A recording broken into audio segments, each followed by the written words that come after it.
Aujourd'hui, nous sommes dans une plantation de palmiers à huile pour nous acquérir des bonnes pratiques de cette plantation. Cette plantation a été réalisée en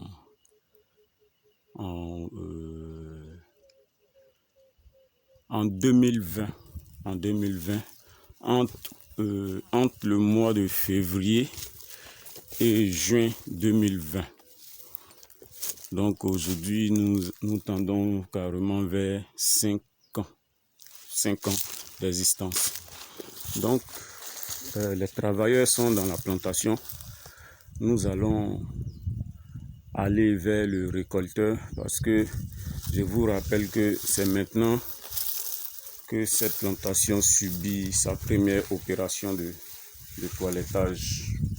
Donc nous allons visiter ensemble la plantation et au fur et à mesure, nous allons vous expliquer comment est-ce que cette plantation-là est arrivée à ce résultat-là. Ici, c'est déjà propre. Ici, l'élagage, l'opération de toilettage a été déjà effectuée. Et vous voyez bien que le palmier a été déjà débarrassé des pailles qui ont été coupées et rassemblées ici, entre ces deux palmiers. De sorte que, ici, sur cette ligne, il n'y a pas de paille. Ça permet une circulation plus fluide. Vous voyez, le deuxième tas est ici. Donc, comme cette chaîne fait la promotion de l'agriculture biologique et de l'élevage biologique, cette plantation a été traitée avec des intrants bio, 100% bio. Donc, nous allons entrer en profondeur de la plantation. Pour rappel, c'est une plantation d'une superficie de 3 hectares. 3 hectares. L'hectare du palmier, c'est 143 pieds à l'hectare. 143 pieds à l'hectare, ce qui doit donner pratiquement 420 pieds pour les 3 hectares. Donc, nous allons chercher un palmier qui n'a pas encore subi de toilettage et nous allons vous montrer ensuite l'opération de toilettage, comment ça se fait concrètement. Et nous allons revenir trouver ceux qui sont en train de classer les pailles, échanger un peu sur les bonnes pratiques et puis voir comment nous pouvons avancer avec cette chaîne. Donc, on a tout à l'heure.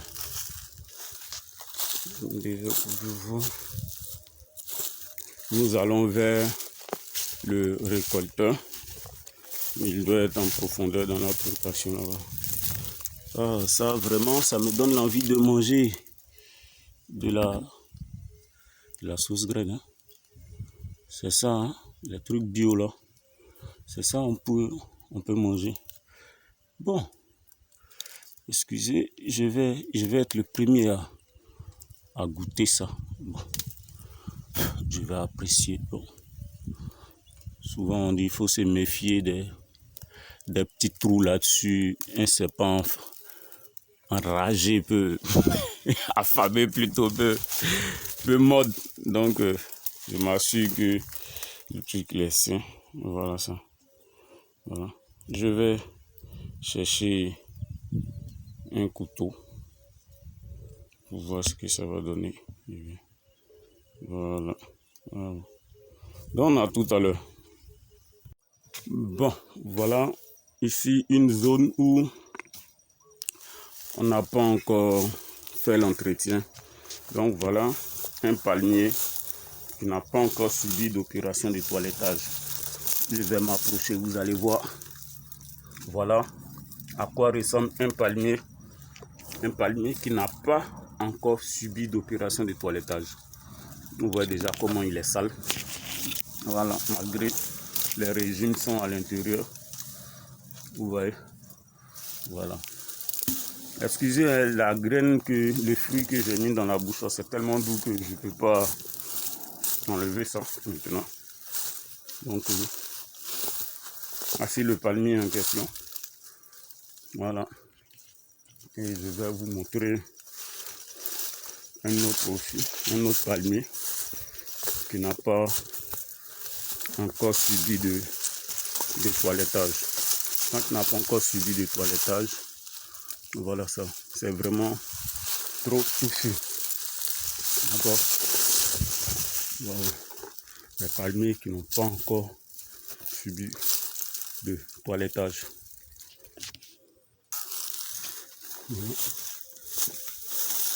Et quand il va venir, il va tailler tout ça, dégager tout ça. Le palmier sera propre, puisque dans le mois de février, c'est la période de pic des palmiers à huile, c'est-à-dire la période où commence la grande production. Donc déjà ces palmiers seront prêts déjà à être récoltés en fin février. Voilà. Maintenant que nous avons vu un palmier sale, un palmier qui n'a pas encore été entretenu, je parle de l'opération de toilettage bien sûr. Nous allons aller vers le récolteur, celui qui est en train de faire l'opération de toilettage, et nous allons voir ensemble comment il procède. On a tout à l'heure. Voilà.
Voilà.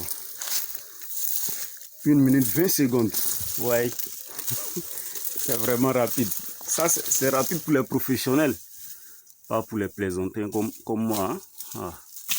Donc, voilà ça. C'est ça, le toilettage. C'est tout.